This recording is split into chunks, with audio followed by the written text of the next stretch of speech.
अच्छा, आज हम रिवीजन स्टार्ट करने लगे हैं प्रोटीन की। अब प्रोटीन होती क्या है कि proteins are the macromolecules which are made up of specific sequence of amino acid linked by peptide bond। ठीक है, पहले थोड़ी सी हमें इम्पोर्टेंस पढ़ लेते हैं कि प्रोटीन की क्यों पढ़ना चाह रहे हैं इसको, इनकी क्या इम्पोर्टेंस है। तो इसकी इम्पोर्टेंस है, protein are the most abundant macromolecule in the living cells and constitute 50% or more of their tribe weight। ठीक है, अगर टोटल आप कंटेंट देखें तो इसका 50% जो बॉडी का वो प्रोटीन का है। They are found in all cells and all parts of the cells. आपने देखा होगा एक सेल में हजारों की तादाद में प्रोटीन हो सकती हैं। Protein are also occur in great varieties. Hundred of different protein may be present in a single cell. Protein have many different biological roles. For example, जो रेड ब्लड सेल के अंदर प्रोटीन होती है haemoglobin, वो क्या करती है, transport the oxygen into the tissue और वहां से कार्बन डाइऑक्साइड लेके लंग्स में आती है। तो ये है हेमोग्लोबिन का फंक्शन। सिमिलरली ये जो फाइब्रस प्रोटीन है केराटिन, प्रोटीन दो तरह की होती हैं शेप के लिहाज से, fibrous and fibrous and globular protein. जो फाइब्रस प्रोटीन है उसको हम केराटिन कहते हैं। कोलेजन भी जो है वो फाइब्रस प्रोटीन है।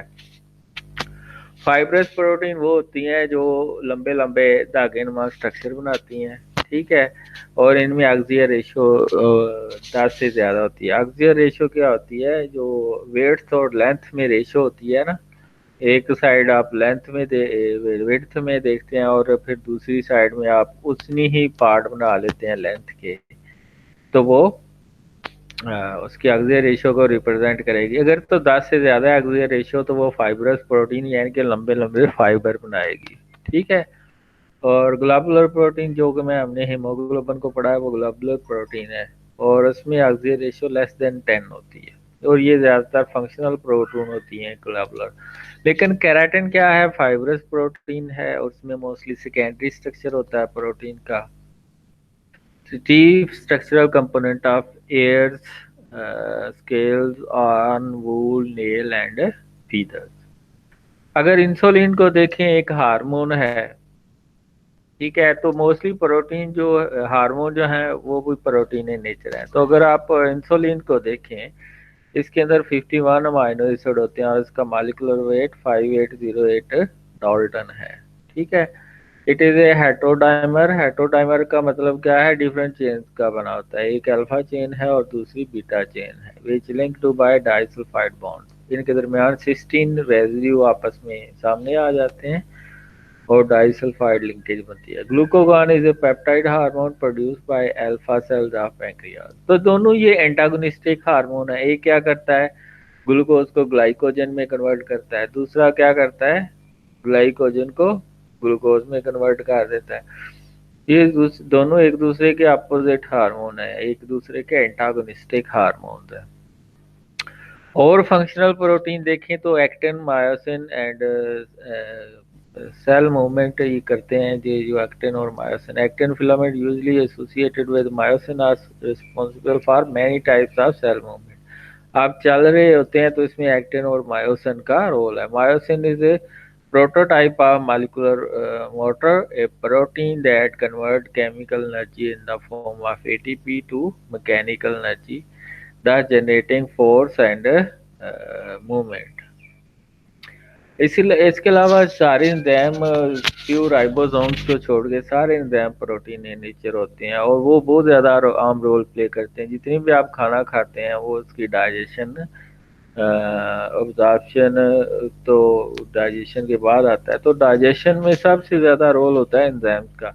इसके अलावा अगर एनाबॉलिक रिएक्शन भी हो रहे होते हैं तो उसमें भी एंजाइम का रोल है। तो एंजाइम जो जितने भी हैं वो प्रोटीन इन नेचर हैं।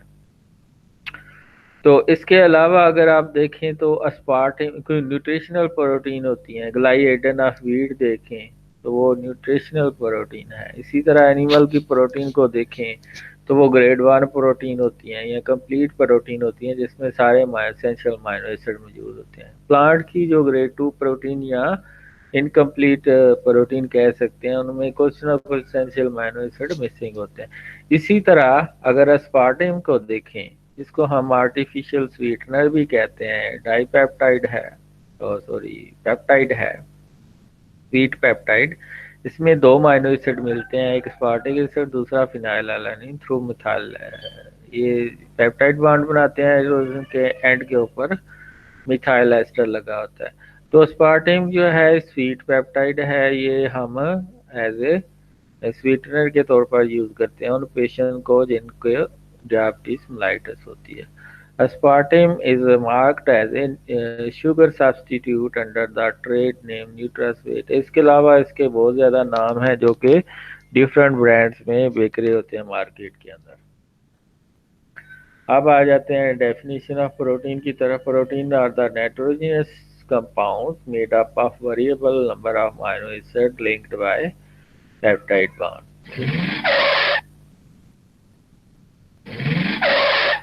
तो amino acid polymer are often differentiated according to their molecular weight or number of amino acid residue they contain. Molecule with molecular weight ranging from several thousand to several million Dalton are called polypeptide. Those with low molecular weight, typically consisting of few or less than 50 amino acids, are called peptide. The term protein describes the molecules with more than 50 amino acids। यानी कि अगर आप 50 amino acid का protein कहते हैं, उसको peptide कह देते हैं। 15 से 100 या ये पॉलीपेप्टाइड भी कहला सकता है और प्रोटीन भी कहला सकता है। अगर आप एनर्जी कंपैरिजन देखें between carbohydrate, protein, fat, alcohol, तो सबसे ज़्यादा एनर्जी फैट देते हैं, उसके बाद अल्कोहल, उसके बाद प्रोटीन, कार्बोहाइड्रेट। न्यूट्रिशनल जो है कैलोरीज, वो मोस्टली ये किलो कैलोरी होती है, इनके यूनिट किलो कैलोरीज के हैं। अब कैलोरी किसके इक्वल है? 1 calorie is equivalent to the amount of heat required to raise the temperature of 1 gram of water from 14.5 to 15.5। यानी कि इतना टेम्परेचर रेज करने के लिए जितनी एनर्जी दरकार होती है वो 1 डिग्री रेज करने के लिए, और ये स्पेसिफिक है 14.5 से 15.5। यही आपने जो एनर्जी लेनी है जो कि 1 कैलोरी के इक्वल होती है। किलो कैलोरी में 1000 कैलोरी होंगी। और जौल क्या है कि एक आपके पास सब्जेक्ट पड़ा है, आप इसमें 1 न्यूटन की फोर्स अप्लाई करते हैं तो वो 1 डिस्टेंस आगे जाता है, तो इसमें जो एनर्जी सर्व होगी वो 1 न्यूटन के बराबर होगी, तो उसको जौल कहते हैं। वो सॉरी 1 जौल के इक्वल होगी, इसको जौल कहते हैं। तो a joule is the amount of energy needed to apply 1 newton force over a distance of 1 metre. यानी कि जौल है कि आपने 1 न्यूटन की फोर्स अप्लाई की है, लेट्स सपोज एन ऑब्जेक्ट है वो 1 मीटर आगे गया है, तो वो क्या है, उसकी 1 जौल के इक्वल है। 1 किलो जौल किसके इक्वल है? 1000 जौल के। और 1 किलो कैलोरी, ये जो किलो कैलोरी है ये बिगर यूनिट है जौल से। तो क्यों? क्योंकि इसमें 1 किलो कैलोरी के अंदर 4.184 किलो जौल्स मौजूद होते हैं, इनके 4 टाइम इसमें ज़्यादा बेटर यूनिट है।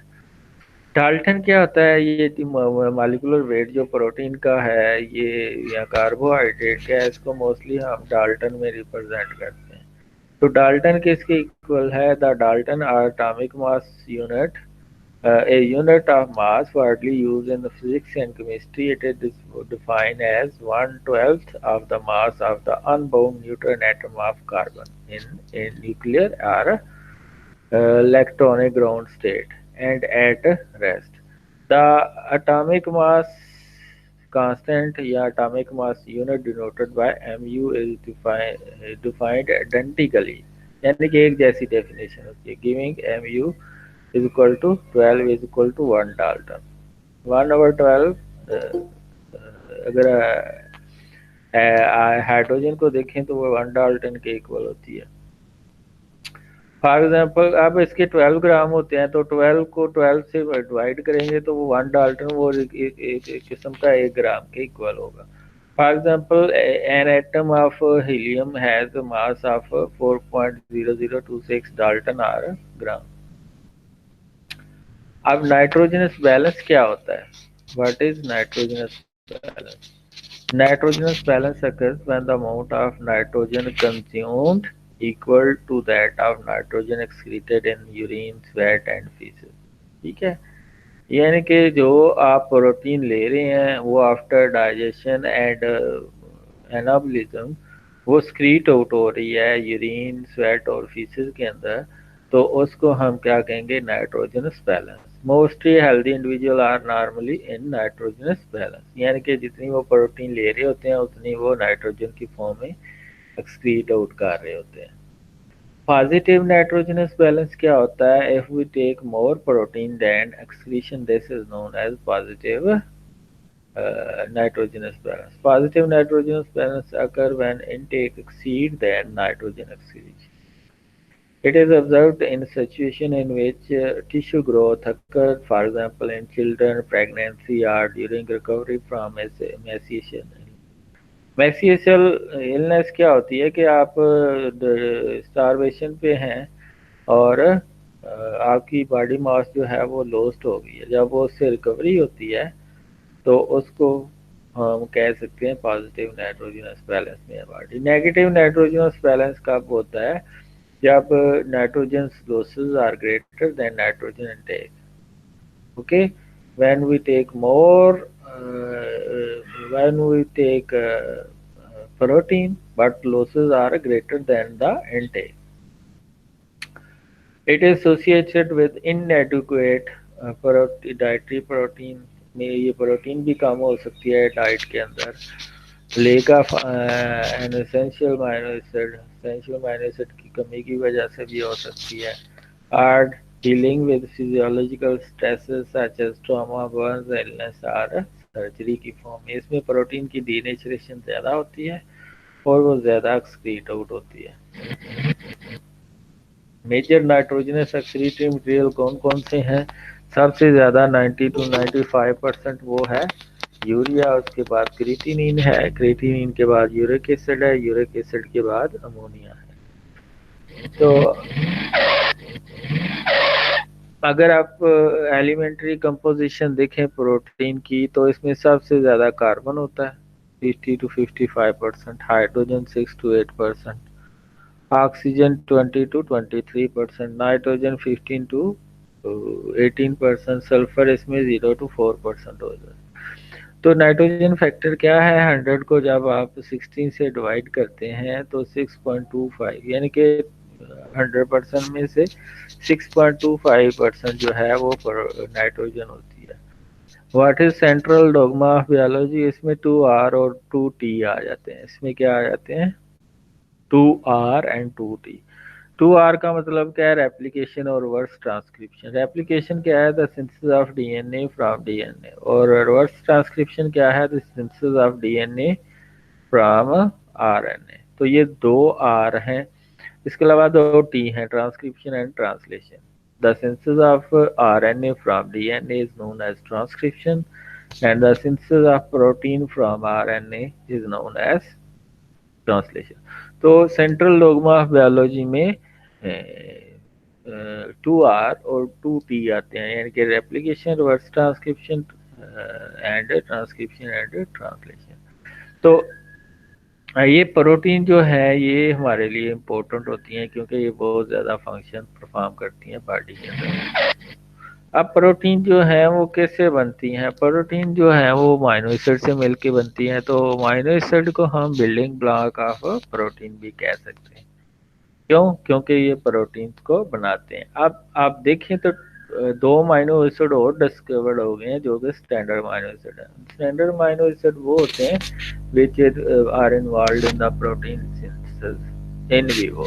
ठीक है, जो इन विवो प्रोटीन की सिंथेसिस करते हैं और उनका जेनेटिक कोड भी डिस्कवर होता है, तो उसको हम स्टैंडर्ड अमाइनो एसिड कहते हैं। And alpha amino acid consist of A central carbon, यानी कि जो सेंट्रल कार्बन होता है ना मोस्टली अमाइनो एसिड एक को छोड़ के, ग्लाइसिन को छोड़ के, उसको हम अल्फा कार्बन कहते हैं। लिंक्ड या उसको एसिमेट्रिक कार्बन कहते हैं।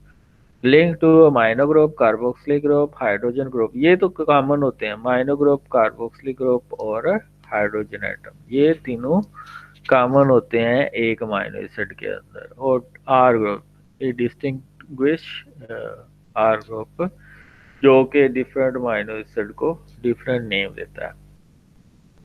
Side chain group is often refer to as, ये जो आर ग्रुप है इसको हम साइड चेन भी कहते हैं। With 4 different groups connected to the tetrahedral alpha carbon atom, alpha amino acid are chiral. Chiral का मतलब क्या होता है? Which that amino acid which contain 4 different groups to it. तो alpha carbon is that carbon on which 4 different groups are get attach. तो इसके amino acid के अंदर दो तरह की आइसोमरिज्म होती है, एल आइसोमर होता है और एक डी आइसोमर। अगर अमाइनो ग्रुप लेफ्ट साइड पे है तो वो मोस्टली प्रोटीन के अंदर वो लेफ्ट साइड पे होता है, उसको हम L isomer of amino acid कहेंगे। और अगर अमाइनो ग्रुप चला जाता है राइट साइड पे, ये कुछ प्लांट प्रोटीन में ये राइट साइड पे होता है, कुछ वेरी फ्यू, तो वो उसको डी आइसोमर कहते हैं। तो अगर अमाइनो ग्रुप लेफ्ट साइड पे है तो उसको एल आइसोमर कहेंगे, और अगर राइट साइड पे है तो उसको डी आइसोमर कहेंगे। ये देखेंगे अब लेफ्ट साइड पे है तो इसको हम कहते हैं levo rotatory amino acid. Common to all alpha amino acid, इसमें ये सेंट्रल कार्बन है, साइड चेन है, कार्बोक्सिलिक ग्रुप, अमाइनो ग्रुप और एच ग्रुप। अब दो अमाइनो एसिड आपस में लिंक करते हैं, पेप्टाइड बॉन्ड बनता है। इसको हम थोड़ा सा आगे जाकर भी डिस्कस करेंगे। तो only amino acid constitute of a protein. Amino acid in a solution or a neutral pH exist predominantly as a dipolar ions। ठीक है, इसको हम ट्रेनिक अमाइनो एसिड भी कहते हैं। हमारी जो फिजियोलॉजिकल पीएच होती है ये 7.35 to 7.45, तो इस पे अमाइनो एसिड के ऊपर पॉजिटिव चार्ज भी होता है, नेगेटिव चार्ज भी होता है। यानी कि जो कार्बोक्सिलिक एंड का प्रोटॉन है वो उतर के अमाइनो ग्रुप के साथ लग जाता है, तो अमाइनो ग्रुप के ऊपर पॉजिटिव चार्ज आ जाता है, कार्बोक्सिलिक ग्रुप के ऊपर नेगेटिव चार्ज आ जाता है। तो दो चार्ज हो जाएंगे लेकिन ये एक दूसरे को कैंसिल कर देंगे तो न्यूट्रल होगा अमाइनो एसिड। ठीक है, तो ऐसी स्टेट जब कोई अमाइनो एसिड डाइपोलर आयन की फॉर्म में आता है उसको हम क्या कहते हैं कि ये न्यूट्रल फॉर्म है अमाइनो एसिड की या ये ट्रेनिक फॉर्म है अमाइनो एसिड की। In dipolar form, the amino group is protonated and the carboxylic group is deprotonated। ये आप देख सकते हैं, ये कार्बोक्सिलिक ग्रुप है, इसमें माइनस चार्ज, ये प्रोटॉन इधर से उतर के इधर लग गया, तो ये जो ट्रेनिक फॉर्म है अमाइनो एसिड की। तो ये फिजियोलॉजिकल पीएच के ऊपर होता है। Amino acid can be polymerised to form chains, polymer connected by 2, 3 or few amino acid and many amino acid unit are known as peptide। Peptide दो अमाइनो एसिड मिलेंगे तो पेप्टाइड करेगा, 3 डाइपेप्टाइड, और अगर 4 हैं तो ट्राईपेप्टाइड, और अगर 3 से यानी कि 10 3 से ज़्यादा और 10 से कम है उसको लिगोपेप्टाइड कहते हैं, और अगर 10 से ज़्यादा होंगे तो उसको हम पॉलीपेप्टाइड कह सकते हैं। After they are incorporated into peptide, the individual amino acid are referred to as amino acid residue। For example, अगर इंसुलिन के अंदर 51 अमाइनो एसिड हैं तो उसको हम 51 रेजिड्यू कहेंगे। अब ये देखें पेप्टाइड बॉन्ड कैसे बनता है। एक अमाइनो एसिड का कार्बोक्सिलिक ग्रुप, मसलन ये वीलिन अमाइनो एसिड है, इसकी साइड चेन पे वो CH3 ग्रुप होता है, और ये एलानिन है इसकी, यानी कि ये प्रोपाइल ग्रुप होता है वेलिन के, इसके ऊपर मिथाइल ग्रुप होता है। एलानिन के साइड चेन के ऊपर मिथाइल ग्रुप है और वेलिन के ऊपर प्रोपाइल ग्रुप है, CH3। अब इसका कार्बोक्सिलिक ग्रुप और इसका अमाइनो ग्रुप आपस में मिलते हैं, वाटर रिमूव होता है और पेप्टाइड बॉन्ड, ये जो है ये ऊपर की तरफ डबल बॉन्ड या नीचे की तरफ डबल बॉन्ड में आ जाएगा, ये वाला ऑक्सीजन। कार्बोनाइल ग्रुप, और एक हाइड्रोजन इसमें से या ऊपर की तरफ चला जाएगा या नीचे की तरफ चला जाएगा। तो मोस्टली ट्रांस कन्फिग्रेशन होती है। जब वाटर बनता है एच और ओ एच से जो वाटर निकलता है, तो ये सी डबल बॉन्ड ऊपर चला जाता है और एन के साथ जो एच होता है वो नीचे आ जाता है। अब ये जो डबल बॉन्ड है ये आपको कार्बोनाइल ये रेजुलेट करता रहता है between C O and C N, C O and C N. तो इसको हम रेजोनेटिंग डबल बॉन्ड भी कह सकते हैं। तो ये रेजोनेट करता है between C O and C N, C O and C N, इसलिए ये इसको स्टेबिलिटी प्रोवाइड करता है। इसको क्या प्रोवाइड करता है, ये तो आप करेक्टरिस्टिक ऑफ पेप्टाइड बॉन्ड करते हैं, पार्शियल डबल बॉन्ड करेक्टरिस्टिक्स होते हैं। क्यों? क्योंकि ये वाला डबल बॉन्ड रेजोनेट करता रहता है इसमें और इसके दरमियान। रिजिड एंड प्लानर, प्लानर क्यों है? रिजिड भी है क्योंकि ये ट्रांस कन्फिगरेशन को प्रेफर करता है। ट्रांस कन्फिगरेशन होती है, इसके ऊपर चार्ज तो नहीं होता, लेकिन ये डबल बॉन्ड की वजह से, कार्बोनाइल ग्रुप की वजह से ये पोलर होता है। अब नेचर के अंदर more than 300 naturally occurring amino acid है, इसमें 22 अमीनो एसिड हैं, ये प्रोटीन बनाते हैं। ठीक है, और ये 22 अमीनो एसिड वही हैं जिनका जेनेटिक कोड डिस्कवर्ड हुआ। स्पेसिफिक प्रोटीन में however contain of 22 amino acid that arise by methylated formylation, acetylation, carboxylation or other derivative process known as post translational modification। तो जो 22 अमीनो एसिड हैं उनको हम क्लासीफाई करते हैं 3 बेसिस के ऊपर। एक on the basis of structure of site. यहाँ तक किसी का कोई क्वेश्चन है तो पूछ सकते हैं, यहाँ तक किसी का कोई क्वेश्चन है तो पूछ सकते हैं आप लोग। सर नाइट्रोजन फैक्टर दोबारा बता दें। नाइट्रोजन फैक्टर है कि 100 को आप 16 पे डिवाइड करते हैं तो वो ये कांस्टेंट होता है 6.25। ठीक है, तो अगर आप प्रोटीन को 16, ये नॉर्मल हम 16 से डिवाइड करते हैं तो नाइट्रोजन फैक्टर आ जाता है। तो 6.25 होता है नाइट्रोजन फैक्टर, ये कांस्टेंट रहता है, ये चेंज नहीं होता प्रोटीन के सर अंदर, डाल्टन चेंज के नहीं एक दफा होता। दोबारा बता हाँ जी, दें। और कोई? सर डाल्टन के एक दफा दोबारा बता दें। डाल्टन में मैंने कहा था कि ये कार्बन से कंपेयर करते हैं 1/12 आप अगर इसकी मास देखते हैं, 1 एटॉमिक मास यूनिट अगर इसकी मास देखें तो वो 1 ग्राम है कार्बन की। क्योंकि 1/12 क्योंकि इसके अंदर 12 ग्राम होते हैं, तो अगर 12 को 12 से डिवाइड करेंगे तो क्या आएगा 1 ग्राम।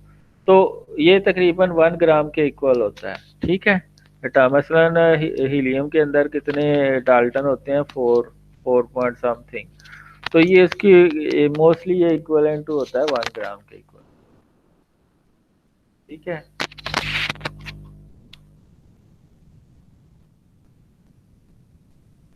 सर राइबोजाइम एंजाइम प्रोटीन से नहीं बना होता। नहीं नहीं, वो आरएनए का नेचर का होता है। राइबोजाइम जो उसकी नेचर होती है वो आरएनए होती है।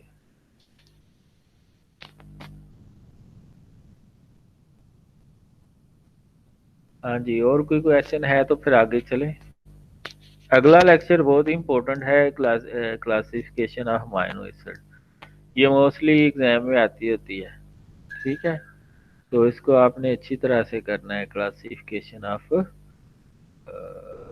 जो है आपकी, ये जो अमीनो एसिड की क्लासिफिकेशन है इसको आपने अच्छी तरीके से करना। तो सबसे पहली है स्ट्रक्चर ऑफ साइड चेन के लिहाज से हम अमीनो एसिड को क्लासीफाई करते हैं। तो सबसे पहले है aliphatic side chain containing amino acid. आप देख सकते हैं aliphatic side chain containing amino acid glycine की किसी कैटेगरी में नहीं आता, क्योंकि इसकी एलिफेटिक साइड चेन तो है नहीं। ये ना आगे किसी कैटेगरी में आ रहा था, तो इन्होंने साइंटिस्ट ने कहा इसको एलिफेटिक में ही रख दो। तो ग्लाइसिन एक अमीनो एसिड है जिसको जी से रिप्रेजेंट करते हैं। इसमें साइड चेन पे क्या होता है? H group. ठीक है, तो इसमें 2 एच ग्रुप आ जाते हैं, तो इसलिए ये वाइड अमीनो एसिड है जो सिमेट्रिक है और इसमें कायरल कार्बन नहीं है, इसीलिए ये ऑप्टिकल एक्टिविटी शो नहीं करता। अगर आपको आज एक question which amino acid does not show optical activity, तो आप किस पे टेक करेंगे? ग्लाइसिन को। एलानिन को आप ए से रिप्रेजेंट करते हैं सिंगल लेटर कोड से, और इसकी साइड चेन पे मिथाइल ग्रुप होता है। तो ये मिथाइल ग्रुप जितने बढ़ते जाएंगे उतनी ज़्यादा लंबी एलिफेटिक साइड चेन कंटेन होती है। इसी तरह वेलिन को देखें तो इसमें प्रोपाइल ग्रुप लगा होता है, ल्यूसिन को देखें तो ब्यूटाइल ग्रुप लगा होता है। ये ई का वर्ड शो करता है कि ये एसेंशियल है। वेलिन को वी से रिप्रेजेंट करते हैं, ल्यूसिन को एल से रिप्रेजेंट करते हैं, एसोल्यूसिन को आई से रिप्रेजेंट करते हैं। तो ये इसेंशियल को शो कर रहा है, ये आगे हम डिटेल में करेंगे इसेंशियल अमाइनो एसिड। और अगर आप देखें आइसोल्यूसिन को तो इसमें आइसोब्यूटाइल ग्रुप लगा होता है। तो ये 5 अमाइनो एसिड हैं, glycine, alanine, valine, leucine, isoleucine, जिनकी साइड चेन के ऊपर एलिफेटिक ग्रुप लगे हुए हैं। ग्लाइसिन के ऊपर एलिफेटिक तो नहीं, लेकिन उसको हमने इधर रख लिया है। Amino acid with hydroxyl group side chain containing, ये देखें अगर इसमें देखें तो CH2OH ग्रुप है, ये सीरीन है, इसको ऐसे रिप्रेजेंट करते हैं। ठीक है, सीरीन में CH2 के साथ OH ग्रुप लगा हुआ है। थ्रियोनिन को अगर देखें CHOH CH3 है, तो ये hydroxyl group containing amino acid है। और अगर टायरोसिन के ऊपर देखें CH2 और आगे बेंजीन रिंग है और आगे हाइड्रोक्सिल ग्रुप है। तो ये 3 अमाइनो एसिड हैं जिनकी साइड चेन में हाइड्रोक्सिल ग्रुप लगा होता है, और ये कोवलेंट रेगुलेशन में हम रोल प्ले करते हैं बाय फास्फोरिलेशन एंड डीफास्फोराइलेशन।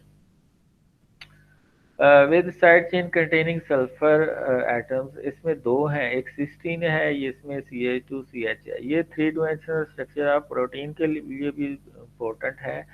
और जब मसलन एक प्रोटीन को दूसरी प्रोटीन से लिंक करना है तो उसमें भी डाइसल्फाइड लिंकेज, यानी कि एक सिस्टीन दूसरे सिस्टीन के बिल्कुल सामने आ जाता है। मैथ्यूनिन में देखें तो CH2CH2SCH3 है, ये भी एसेंशियल है। Aspartic acid, glutamic acid, asparagine and glutamine, ये है acidic amino acid or amide group containing amino.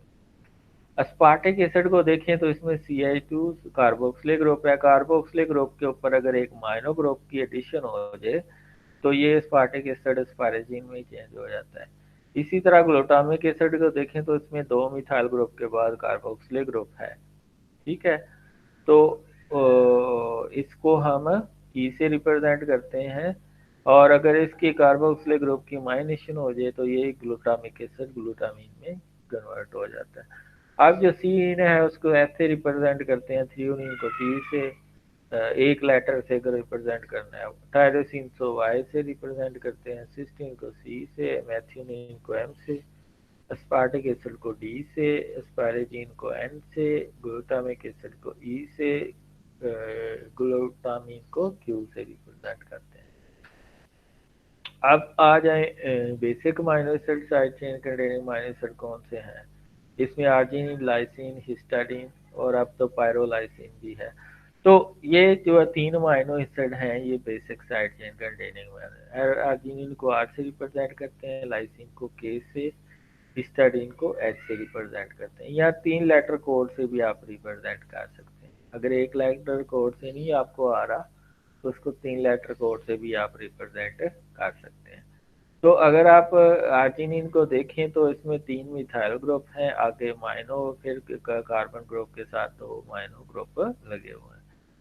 Lysine को देखें तो इसमें 4 मिथाइल ग्रुप के बाद अमाइनो ग्रुप है। हिस्टाडीन को देखें तो CH2 के साथ रिंग के अंदर 2 अमाइनो ग्रुप लगे हुए हैं, इसमें वाइडाजोल रिंग होती है, तो ये इसके ऊपर ये लगे हुए हैं। ये है एरोमेटिक रिंग, जिनके अंदर रिंग होती है, उनको वो वाले 4 अमाइनो एसिड हैं। हिस्टाडीन को ऐसे रिप्रेजेंट करते हैं, फिनाइलएलानिन के ऊपर CH2 आगे बेंजीन रिंग होती है, जब इसकी हाइड्रोक्सिलेशन हो जाती है तो यही फिनाइलएलानिन टायरोसिन में कन्वर्ट हो जाती है। ठीक है, ट्रिप्टोफैन जो है ये भी इम्पोर्टेंट है। ठीक है, तो ये ट्रिप्टोफैन को आप W से रिप्रेजेंट करते हैं, टेरोसिन को आप Y से रिप्रेजेंट कर सकते हैं, फिनाइलालाइन को F से, और हिस्टाडीन को S से। अब ये एक अनोखा अमाइनो एसिड है प्रोलीन। प्रोलीन के अंदर ट्रू अमाइनो ग्रुप नहीं होता, तो इसको हम अमाइनो एसिड नहीं कहते, अमीनो एसिड कहते हैं। क्यों? आप देखें ये साइड चेन पे CH2CH2CH3 ग्रुप था, ये CH3 ग्रुप इस अमाइनो ग्रुप के साथ अटैच हो जाता है, बॉन्डिंग बना लेता है, तो एक इसमें हाइड्रोजन कम हो जाता है, NH हो जाता है NH2 की बजाय। तो ये जो अमाइनो ग्रुप है वो अमीनो ग्रुप में चेंज हो जाता है। तो ये प्रोलीन है, इसमें अमाइनो ग्रुप नहीं होता, अमीनो ग्रुप होता है। आगे दूसरी क्लासिफिकेशन है अमाइनो एसिड की, classification on the basis of charge on the side chain. तो इसमें एक पोलर कैटेगरी होगी, एक नॉन पोलर होगी, और एक पोलर बट अनचार्ज। ठीक है, तो ये आपके पास 9 अमाइनो एसिड हैं जो कि नॉन पोलर कैरेक्टरिस्टिक्स रखते हैं, क्योंकि इनकी साइड चेन के ऊपर कोई चार्ज ग्रुप नहीं होता। Glycine, alanine, valine, leucine, isoleucine, phenylalanine, tryptophan, methionine, and valine. I can ask you what are the non-polar side chain containing amino acid. Yeah, or I can ask you explain uh, uncharged polar side chain containing amino acid. तो ये 6 होंगे: serine, threonine, tyrosine, asparagine, cysteine and glutamine. अगर आप देखें serine, threonine, tyrosine तीनों के ऊपर hydroxyl group है जिसको जो इसको पोलर बना देते हैं जब इसकी पीएच चेंज हो जाती है। इसी तरह एस्पारेजिन और ग्लूटामिन में क्या है, माइड ग्रुप अटैच है। इसी तरह सिस्टीन में सल्फाइड्रल ग्रुप है, ये इसको पोलैरिटी देता है। ठीक है, जिसमें पोलर अमाइनो एसिड ज़्यादा होंगे वो होगी सरफेस प्रोटीन होगी, और जिसमें नॉन पोलर अमाइनो एसिड ज़्यादा होंगे वो इंटीग्रल यानी कि अंदर की तरफ जाती हुई प्रोटीन। अब ये आप देख सकते हैं कि ये पोलर अमाइनो एसिड 5 है। इसलिए कौन कौन से हैं, स्पार्टिक एसिड और ग्लूटामिक एसिड, और बेसिक कौन कौन से हैं, स्टेरिन, लाइसिन एंड आर्जिनिन। आप देख सकते हैं ये डाइसल्फाइड लिंकेज बनती है बिटवीन डिफरेंट प्रोटीन मॉलिक्यूल। जो सिस्टीन सिस्टीन में आपस में मिलते हैं तो सिस्टाइन बनता है, और ये डाइसल्फाइड लिंकेज होती है, और ये जब प्रोटीन को स्टेबिलिटी प्रोवाइड करनी होती है स्ट्रक्चर को, तो तब ये डाइसल्फाइड लिंकेज बनती है। अब किसी प्रोटीन के अंदर हमने कंटेंट देखनी है कि इसमें जो aromatic ring containing amino acid है कि नहीं, तो फिर हम उसकी चेकिंग करते हैं एट 280 नैनोमीटर के ऊपर, वेवलेंथ के ऊपर चेक करते हैं। जिसकी एब्जॉर्प्शन ज़्यादा होती है हम कहते हैं कि इसमें ट्रिप्टोफैन, यानी इसके अंदर 2 रिंग्स होती हैं तो इसकी पीक हाई आएगी, इसके अंदर 1 रिंग होती है तो पीक ज़रा लो आएगी। अब नॉन स्टैंडर्ड अमाइनो एसिड क्या होते हैं कि जो प्रोटीन सिंथेसिस में इन्वॉल्व नहीं होते, लेकिन वो पार्ट बन जाते हैं प्रोटीन का आफ्टर पोस्ट ट्रांसलेशनल मॉडिफिकेशन, तो उसको हम क्या कहते हैं, नॉन स्टैंडर्ड अमाइनो एसिड। मसलन हाइड्रोक्सी प्रोलीन और हाइड्रोक्सी लाइसिन कोलेजन के अंदर मौजूद होती है। ठीक है, ये सेल वॉल के अंदर नहीं होती, कोई सेल वॉल तो सेलुलोज की बनी होती है। तो ये जो हाइड्रोक्सी प्रोलीन है, हाइड्रोक्सी लाइसिन है, ये कोलेजन बनाते हैं। एन मिथाइलिन जो है वो मायोसिन बनाती है। गैमा कार्बोक्सी ग्लूटामेट ये ब्लड क्लोटिंग प्रोटीन बनाती हैं। डेस्मोसिन ये इलास्टिन बनाती है, और क्लिनोसिस्टीन भी इलास्टिन बनाती है। ये कुछ स्ट्रक्चर हैं, इसको याद तो नहीं करना लेकिन आपको नाम आने चाहिए। इसके अलावा ये 2 अमाइनो एसिड हैं जो बेसिक अमाइनो एसिड हैं और नॉन स्टैंडर्ड अमाइनो एसिड हैं, ये यूरिया साइकिल के दौरान प्रोड्यूस होते हैं।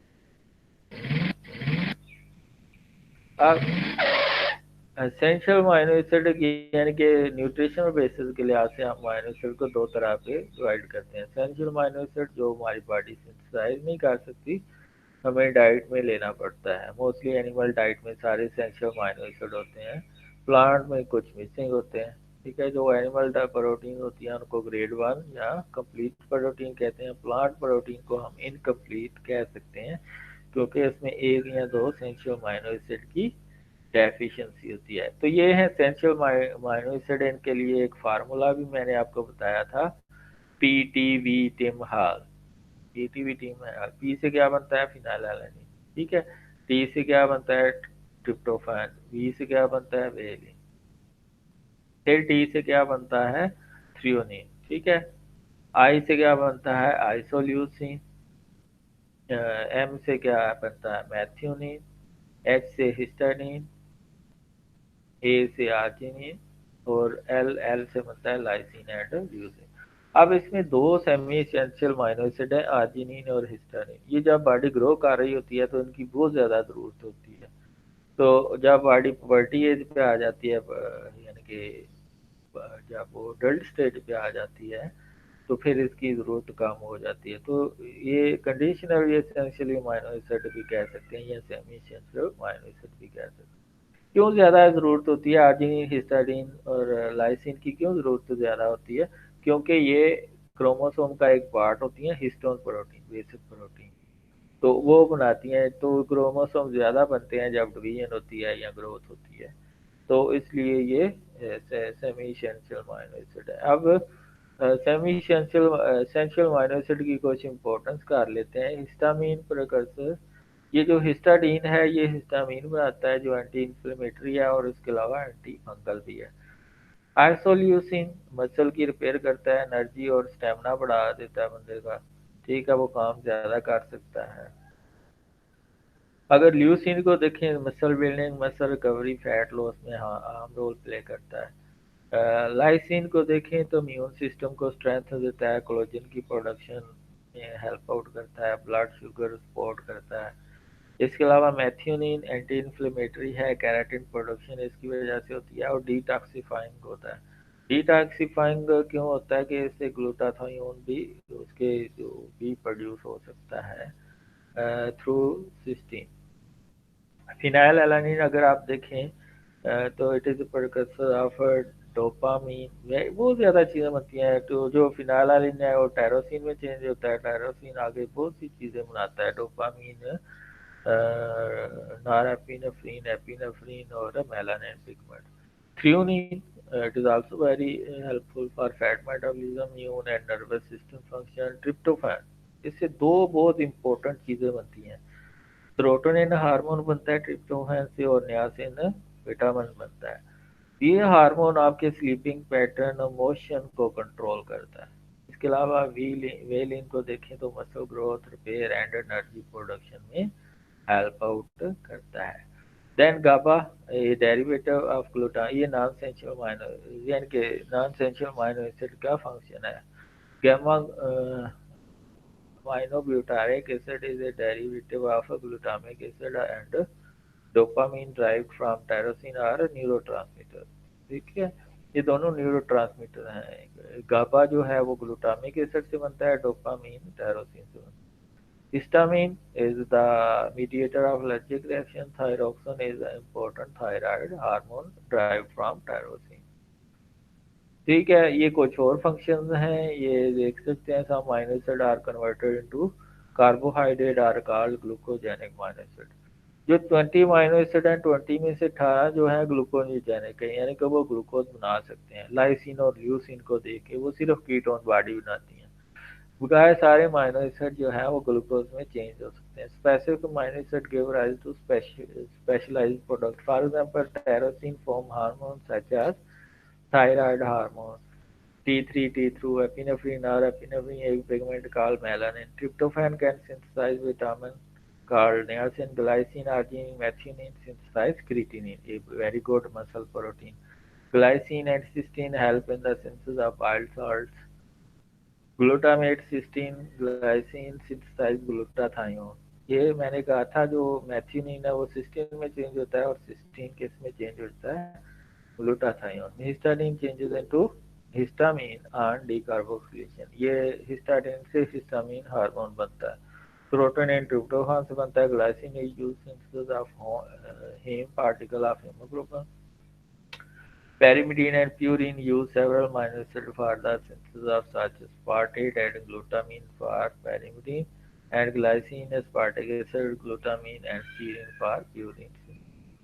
Some amino acids such as glycine and cysteine are used as a detoxifiant of special इसके अलावा मैथ्यूनिन से सैम बनता है, एसिडिनोसिन मैथ्यूनिन। ये मिथाइल ग्रुप किसी दूसरे को हमने ट्रांसफर करना है, उसमें हेल्प आउट करता है। इसके अलावा cysteine methionine are the sources of sulphur. इसी तरह ये कुछ नॉन सेंशियल अमाइनो एसिड हैं, इनके भी फंक्शन है, ये आप पढ़ लीजिएगा। ये जो एलानिन है ये मेटाबॉलिज्म में हेल्प आउट करता है, क्लियर करता है टॉक्सिक कंपाउंड को। आर्जिनिन ये नाइट्रिक ऑक्साइड बनाता है और बेटर ब्लड प्रेशर और ब्लड फ्लो को करता है। एस्पारागिन हेल्दी ब्रेन सेल के लिए इम्पोर्टेंट है, नर्वस सिस्टम के लिए इम्पोर्टेंट है। एस्पार्टिक एसिड दूसरे अमाइनो एसिड की सिंथेसिस के लिए और एसेंशियल एंजाइम की सिंथेसिस के लिए इम्पोर्टेंट है। Cysteine stimulate collagen production and makes the antioxidant glutathione. Glutamic acid ये दोबारा रिपीट हो रहे हैं बहुत से function. Provide energy to brain and keeps ammonia level checked. Glutamine for digestion, cognitive functions and immune system. Glutamine ये क्या करता है? For the digestion of cognitive function and immune health. Glycine heal wounds and aids movement, vision and hearing. Proline repair tissues and regenerate skin. Serine for muscle metabolism, for burning, immune health and good moods. Tyrosine help alleviate hypertension, depression and chronic pain. That's all for today. आज के जो question हैं maximum आपकी तरफ से आने चाहिए।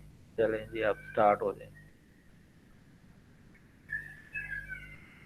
Yes, question.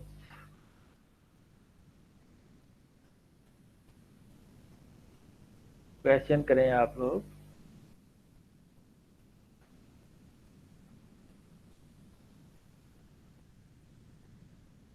Questions are invited.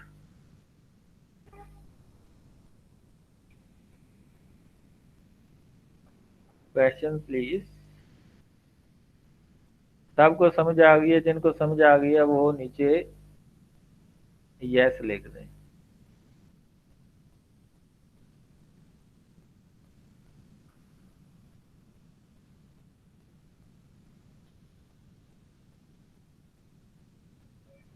Sir हाँ जी, क्वेश्चन तो कोई नहीं है, मसला सिर्फ यही है कि इतने ज़्यादा इसकी एग्जांपल्स हैं, टाइप्स हैं, सब याद करना पड़ेगा, इतने स्ट्रक्चर्स हैं, मिक्स अप। नहीं स्ट्रक्चर तो आपने नहीं करने, आपने सिर्फ एसेंशियल अमाइनो एसिड को अच्छी तरह से करना है और उनके फंक्शन। बकाया नॉन एसेंशियल तो इतने इम्पोर्टेंट नहीं होते, उनके इतने ज़्यादा फंक्शन करने की ज़रूरत नहीं है। जी सर। ये कि 10 अमाइनो एसिड के फंक्शन आपको फिंगर टिप्स पे होने चाहिए जो एसेंशियल है। जी सर, वैसे भी 99 स्लाइड्स हैं प्रोटीन्स की और 76 हैं लिपिड्स की, हाँ तो जी, वो देखकर ही ऐसा लगता है कि बंदा कितना करेगा। हाँ इसलिए तो आपको रिवाइज कर रहे हैं कि आपको कोई मसला ना रहे। मैं इसलिए ज़्यादा करवा रहा हूँ आपको कि आप ने एक कंबाइन एग्जाम देना है, तो अगर कोई चीज़ मिसिंग होगी तो फिर ब्लेम मुझ पे आएगा, ठीक है? जी सर। हाँ जी, और